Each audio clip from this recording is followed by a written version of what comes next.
Regla de la cadena en funciones de varias variables. Objetivos. Bueno, no los voy a leer todos, pero hay que mencionar que vamos a utilizar el teorema de Schwartz para verificar la simetría de las derivadas parciales de orden superior. Que esto, aunque ya lo vimos en teoría, suena un poco complicado y nosotros la única utilidad que le vamos a ver a este teorema va a ser para simplificar los resultados que vamos a tener al momento de utilizar la regla de la cadena para calcular las derivadas parciales. ¿Qué nos plantea el teorema de Schwartz? Es que si nosotros tenemos una función que pertenece a la clase C2 y aparte está en un conjunto abierto, entonces las derivadas cruzadas, es decir, f sub x y f sub i x, son iguales. Entonces eso nos va a permitir para agrupar términos semejantes, para sumar o restar los términos dependiendo del ejercicio. Vamos con la teoría. Bueno, yo esta teoría la saqué del libro Apóstol, volumen 2, y dice, sea z igual a una función f de x sub 1, x sub 2 hasta x sub n. Lo que no quiere decir esto es que nosotros vamos a tener una función principal llamada z, que es igual a una función de una variable, cuando es solamente x sub 1, o de dos variables, si fuera x sub 1, x sub 2, o de n variables, tal cual como lo muestra el PPT. Esto no es nuevo para nosotros ya sabemos estudiar funciones de una variable. En cálculo 1 estudiamos todo el tema de la biyectividad, incluso máximo y mínimo. En cálculo 2 hasta ahora hemos visto límites sobre funciones de 2 y 3 variables. También vamos a calcular máximo y mínimo en funciones de 2 y 3 variables. Y próximamente también vamos a utilizar funciones de 3 variables al momento de integrar en 3 dimensiones, al momento de utilizar las integrales triples. Por ejemplo, cuando utilicemos las integrales dobles, las coordenadas polares, vamos a tener r y θ. Es decir, aquí tendríamos, por ejemplo, un dato vacío, z igual a f de x, y. Y aquí tendríamos x igual a r coseno de θ y e igual a r seno de θ. Por lo que tendríamos que la primera variable x sub 1 sería x sub 2 sería y, x sub 1 dependería de t sub 1 que vendría siendo r y t sub 2 que vendría siendo θ. Si pensáramos, por ejemplo, en las coordenadas esféricas que les menciono, tendríamos aquí como dato vacío z igual a f de x sub 1, x sub 2, y x sub 3, z, donde x sub 1, x vendría siendo una coordenada esférica que vendría siendo rho, seno de phi, coseno de θ, eso para x, para y vendría siendo rho, seno de phi, seno de θ, y para z vendría siendo rho, coseno de phi. Entonces, aquí tendríamos que cada una de estas variables depende de 3 más. Y esa sería su diferencia con las coordenadas polares. Ahora, si nuestra función principal, porque este es solamente el contexto del ejercicio, dado planteado este contexto, es decir, ya sabemos que tenemos una función principal que depende de n variables, y tenemos que cada una de esas n variables puede depender de m variables. Si esta función principal fuera diferenciable, aquí un paréntesis, no se preocupen, no van a tener que calcular diferenciabilidad, sino que se las van a dar como datos, les van a decir sea z igual a cualquier cosa que dependa de x o de y o de z incluso. Una función diferenciable encuentre la derivada de z con respecto de alguna de estas variables t. Yo les dije que íbamos a pensar en coordenadas polares. Entonces pensemos en coordenadas polares. Si nuestra z, nuestra función principal fuera un dato vacío, es decir, f de x, y, nuestra variable x sub 1 vendría siendo x, y nuestra variable x sub 2, la que estaría aquí, sería y cada una de estas serían coordenadas polares. Es decir, x sub 1 igual a x igual a r coseno de θ, x sub 2 igual a y igual a r seno de θ. Entonces, cada una de estas dos variables dependerían de otras dos variables llamadas t, que vendrían siendo las coordenadas polares. Pues t1 podría ser r y t2 podría ser θ. Entonces, para entender la estructura de esta sumatoria, tenemos que saber lo que le acabo de explicar. Entonces, tenemos que la derivada de z, nuestra función principal, con respecto a alguna de las variables t, aquí le pone t sub j porque puede ser, por ejemplo, t1 r, o puede ser t2 θ, o por ejemplo, si estuviéramos con las coordenadas esféricas, puede ser t1 rho, t2 θ y t3 puede ser phi. Entonces, sigamos coordenadas polares. Digamos que esta variable t con la que vamos a derivar va a ser r. Entonces va a ser de la siguiente manera. La derivada de f, tu función principal, con respecto a la primera variable x1 que vendría siendo x, por la derivada de la misma variable x1 que vendría siendo ahora una coordenada polar r coseno de teta, por la derivada de t por la variable t que yo escoja. Yo escogí r, así que x igual a r coseno de teta lo voy a derivar con respecto de r. Y aquí notar que, por ejemplo, f yo se lo estoy dando como un dato vacío. Es decir, que la derivada de f con respecto de y ustedes no la van a poder derivar, pero sí la van a poder cambiar la notación. Aquí, por ejemplo, va a quedar que f sub x, la derivada de f con respecto de x. Pero este otro término, la derivada de x con respecto de t, este va a ser, acuérdense, coordenadas polares r coseno de teta arriba con respecto de r. Voy a tener que derivar, pues en este caso es un dato lleno, pues me dicen que x es igual a r coseno de teta. Entonces voy a tener que derivar x con respecto de el r. Más, por la sumatoria, la derivada de mi función principal con respecto de mi x2, porque ya avanzó la sumatoria, por la misma función en este caso, porque x2 es igual a y, que es igual a r seno de teta, derivado con respecto de la variable que yo escoja. Pues en este caso yo les dije que iba a escoger r. ¿Qué pueden notar ustedes de aquí? Es que la cantidad de términos en esta sumatoria depende directamente de las variables que estén aquí dentro.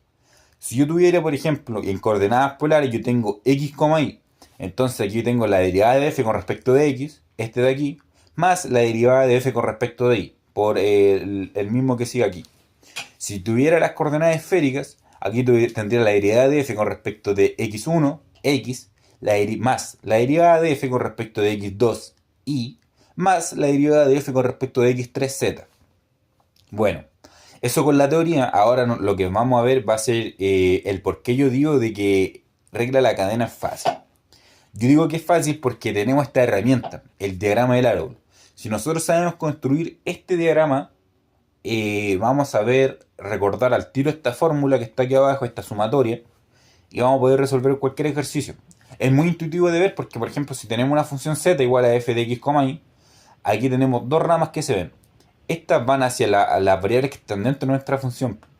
F o z depende de x, una rama hacia x, y depende de y, otra rama hacia y. Pero si yo estuviera trabajando con coordenadas polares, x es igual a r coseno de teta e y es igual a r seno de teta, entonces ambas dependen de r y de teta. Entonces sucede lo mismo, una rama hacia r y una rama hacia teta.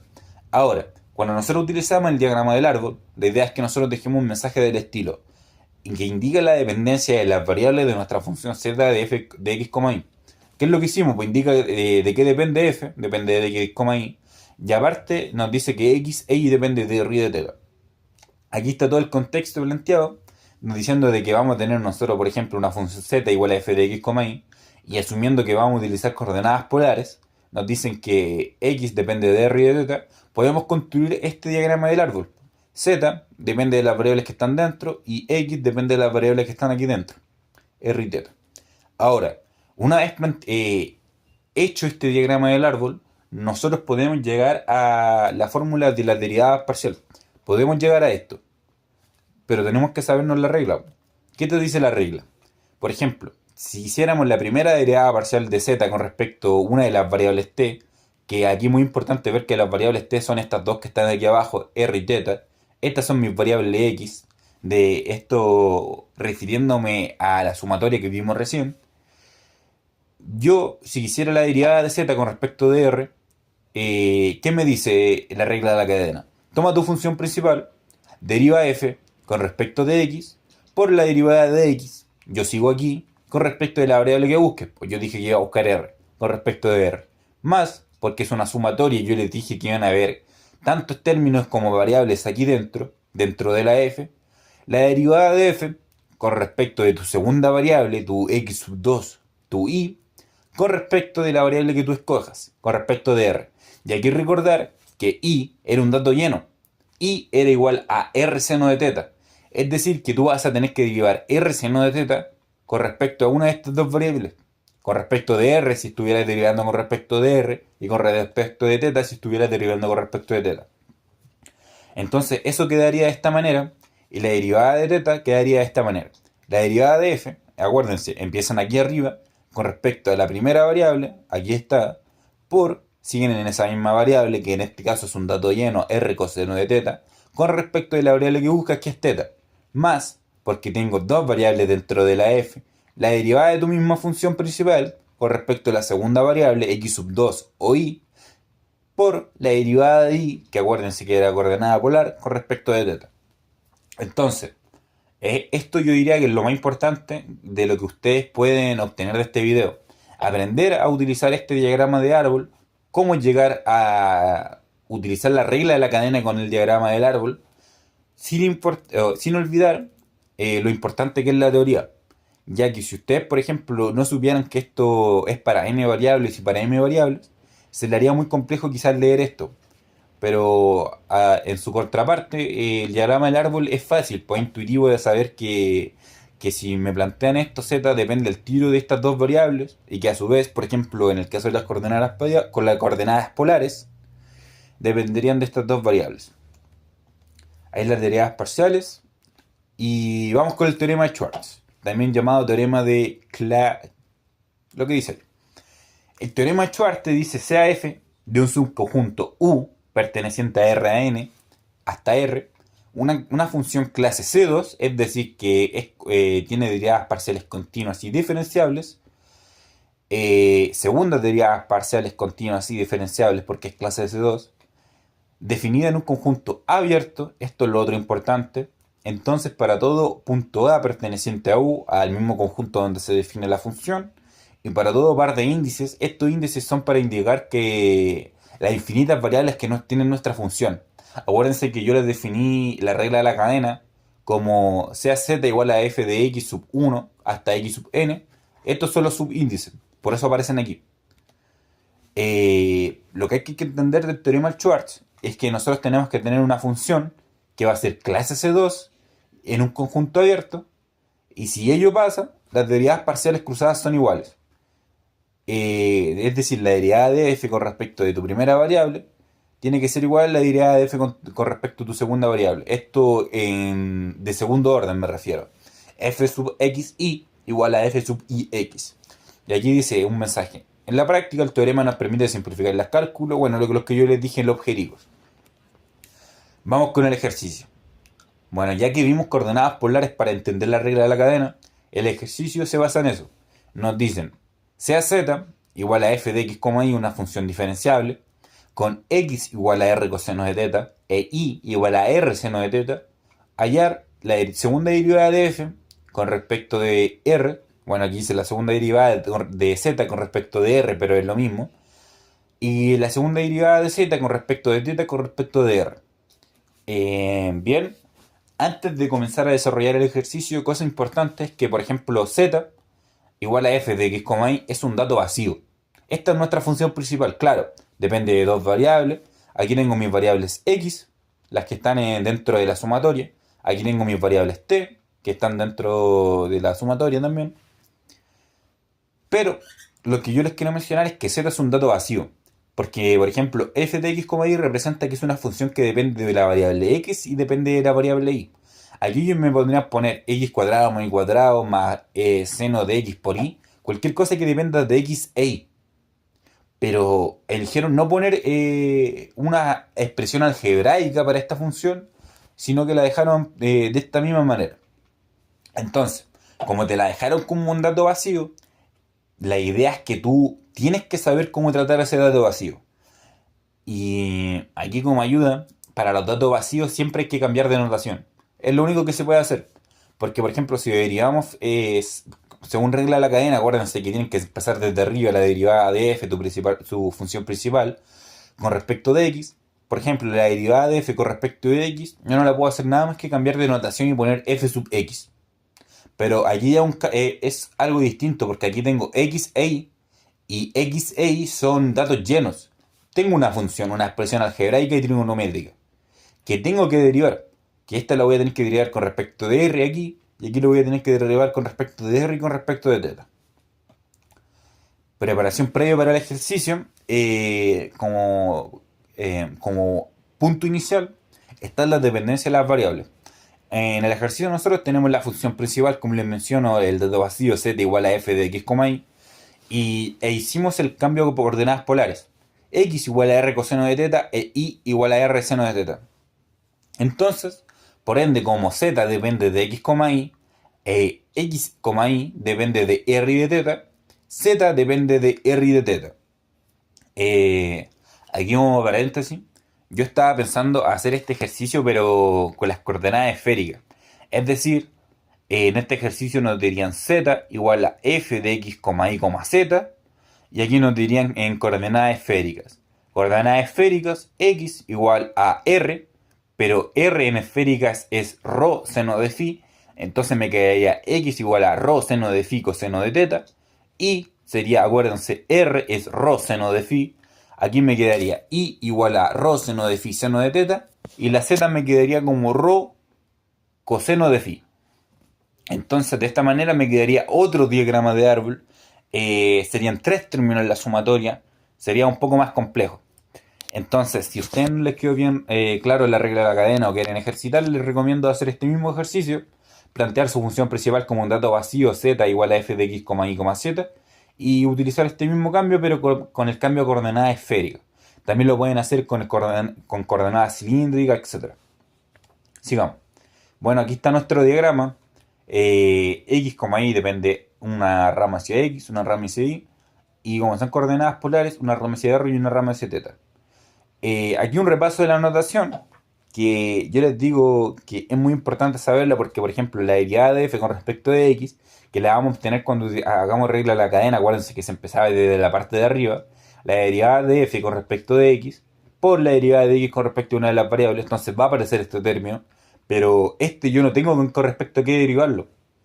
No, no es correctamente decir eso, no puedo derivarlo porque es un dato vacío. Voy a derivarlo con respecto de x con respecto de y, pero no voy a tener una expresión algebraica, sino que voy a tener que únicamente cambiar la notación. Entonces es importante que ustedes sepan esta notación para poder cambiarla, porque si no se les va a hacer mucha álgebra, muchas cosas se les van a juntar en el desarrollo del ejercicio. Esta sería la segunda derivada de f con respecto de x, y esta aquí notar que se leen desde hacia adentro hacia afuera. Esta sería la derivada de f con respecto de x, derivado con respecto de y. Entonces, en el primer inciso nos piden la segunda derivada de z con respecto de r. Según este de aquí, yo puedo sacar el término que me están pidiendo. Este sería lo mismo que la derivada con respecto de r, de la derivada de z con respecto de r. Entonces voy a separar esto en dos términos. La derivada de z con respecto de r la voy a encontrar con regla de la cadena. Luego de encontrarla voy a derivar de nuevo eso con respecto de r para poder encontrar la segunda derivada de z con respecto de r. Noten que aquí en el inciso B vamos a hacer lo mismo. Aquí tengo la derivada de z con respecto de teta, derivado con respecto de r.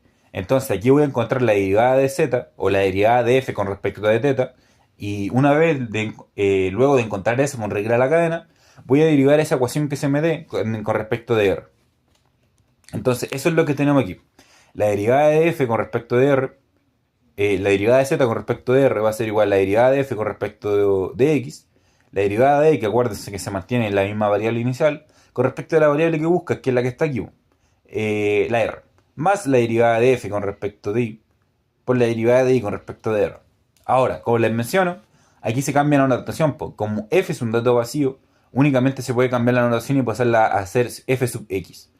Y el x es un dato lleno, porque x es igual a r coseno de teta. Entonces voy y lo reemplazo. Me queda la derivada de r coseno de teta con respecto de r.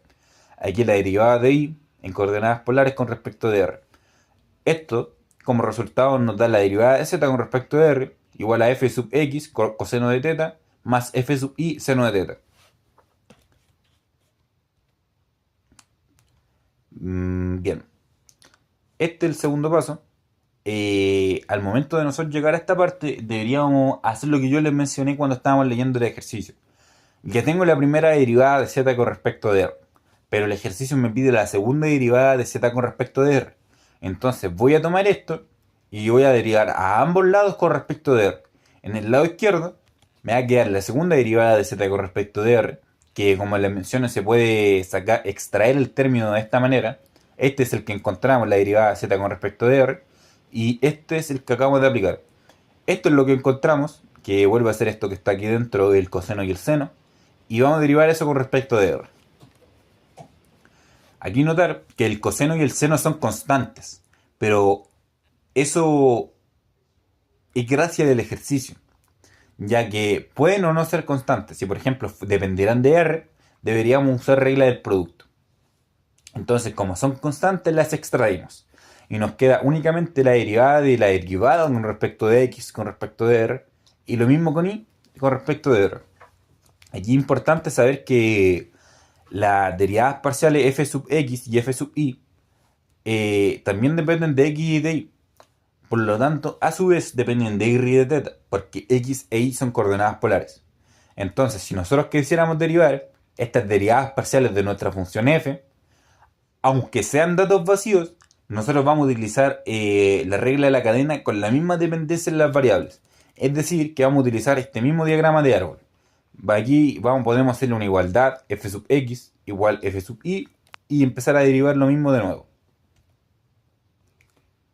Quedamos aquí.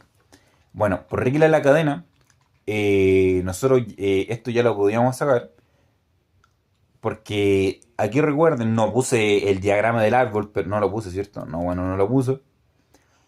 Pero recuerden la fórmula. Aquí cambiamos de función principal. Por ejemplo, aquí es la derivada de z con respecto de r. Mi función principal ahora es f sub x. Entonces, ¿qué te dice la teoría?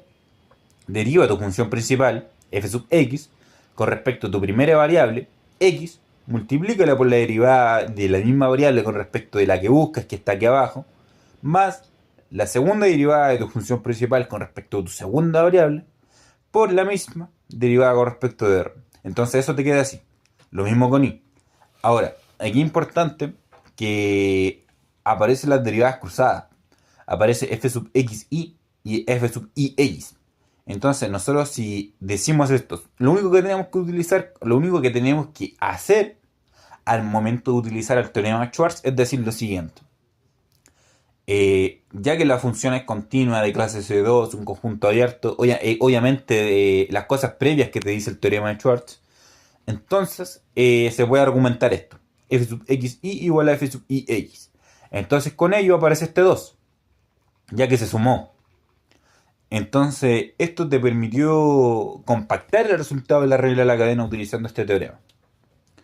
Aquí muy importante, claro, que depende mucho del ejercicio. Por ejemplo, en este ejercicio en ningún momento te dice que pertenece a un conjunto abierto de clase C2. Pero la clase C2, por ejemplo, te dice que tiene que ser continua sus derivadas parciales y aparte diferenciable. Pero, por ejemplo, x e y son coordenadas polares. Si yo las derivara una vez o dos veces, esas funciones serían continuas. ¿Por qué? Porque seguirían dependiendo de r, pero el r no va a ser una fracción, por lo que no se va a indefinir. Y la trigonométrica está entre menos 1 y 1. Entonces, esa función va a ser continua y aparte, lo más probable es que sea diferenciable, ya que tiene derivadas parciales continuas, etc. Entonces, con eso nosotros deberíamos asumir que se puede utilizar el teorema de Schwarz. Claro que quedaría explicarlo del conjunto abierto, que hacía la rápida, el conjunto abierto es un conjunto que no tiene bordes. Por ejemplo, en cálculo 1 ustedes tienen, disculpen, ustedes tenían dos tipos de conjuntos, el que se cerraba con corchetes, que consideraban los extremos. Por ejemplo, si tú tenías un conjunto A, B, tú ponías como corchete A, B y cerrar el corchete te dice que vas a considerar los extremos. Pero aquí no los consideras cuando es un conjunto abierto. Entonces la notación va a ser un paréntesis o un corchete hacia afuera, diciendo que vas a excluir los extremos. Eso sería un conjunto abierto. Puede ser un círculo, por ejemplo. Imagínense un círculo, pero sin un borde. Un conjunto abierto. También se lo pueden imaginar, por ejemplo, con desigualdades, porque al momento de hacer una desigualdad, pero una desigualdad estricta, es decir, sin menor igual o mayor igual, también se refiere a un conjunto abierto porque no considera los extremos. Por ejemplo, tú decís 1 menor a 5, una cosa así. Pero no decís 1 menor o igual a 5. Cuando tú tomáis el igual, tomáis el extremo. Cuando no, únicamente lo de adentro. Eso es importante saberlo porque, por ejemplo, yo recuerdo que cuando di la teoría, el profe, el Julio, me dijo, o sea, no me dijo a mí, obviamente, pero mencionó que teníamos que tener cuidado con argumentar que íbamos a usar el teorema de Schwartz si es que las derivadas parciales no eran continuas. Yo no he visto ningún ejercicio donde las derivadas parciales no son continuas o no son diferenciables o no son conjuntos abiertos, pero nunca está de más saber eso en caso de. Ahora vamos con el inciso B. Ahora recuerden que nos pedían una derivada cruzada. Nos pedirían la derivada de z con respecto de θ con respecto de r. Entonces vamos a utilizar lo mismo que utilizamos delante. Pues vamos a derivar primero la que está dentro, la derivada de z con respecto de θ. Y el resultado de esto lo vamos a derivar con respecto de r. Aplicando la cadena, acuérdense, la función principal es la primera variable, la que estás buscando. La función principal es la segunda variable, la misma es la que estás buscando. Aquí lo expande, acuérdense, cambio de notación. El x y el y son coordenadas polares. Y lo deriva con respecto del θ, por eso aparece un menos seno, porque la derivada del coseno es menos seno. Aquí, ahora que me doy cuenta, es muy importante que ustedes sean hábiles con el tema de la notación. Porque, por ejemplo, si aquí dense cuenta que llama a la función como z para generar la igualdad. En cambio, el momento de utilizar la regla de la cadena la llama como f. Entonces aquí te queda f sub x, pero no te queda z sub x. Entonces, es bueno hacer estas cosas que aunque parezcan pequeñas, te sirven para estar ordenado en tu desarrollo. Entonces, una vez teniendo esto, la idea es que derivemos este término que encontramos con respecto de r para encontrar esta expresión que buscamos. Y entonces vamos a tener que derivar con respecto de r este último que encontramos. R seno de θ más f sub i seno de θ. Y aquí me faltó el f sub x. Bueno, aquí el seno y el coseno son constantes con respecto de r. Y aquí sucede lo que les digo, porque acá hay una r. Y f sub x tiene la misma dependencia de su variable que f. Y f, como x e y son coordenadas polares, va a depender de r. Entonces, tanto la derivada parcial con respecto de x, como la con respecto de y, como la misma r, dependen de r. Entonces, como las tengo multiplicadas y yo las quiero derivar, tengo que usar producto, sí o sí. La derivada del primero por el segundo, más la derivada del segundo por el primero. Luego de utilizar eso, nos queda algo de este estilo. Aquí no me voy a detener tanto en la parte algebraica de cómo se llegó a esto, pero a esta parte es importante porque me queda la derivada de f sub x con respecto de r. Y nosotros ya dijimos que eso tenía la misma dependencia en las variables que la función principal. Entonces, lo que deberíamos hacer sería volver a aplicar la regla a la cadena con la misma dependencia en las variables y luego utilizar el teorema de Schwartz. Entonces, por último, nos quedaría este resultado que es más compacto que el anterior, ya que lo agrupamos el término usando el teorema de Schwartz.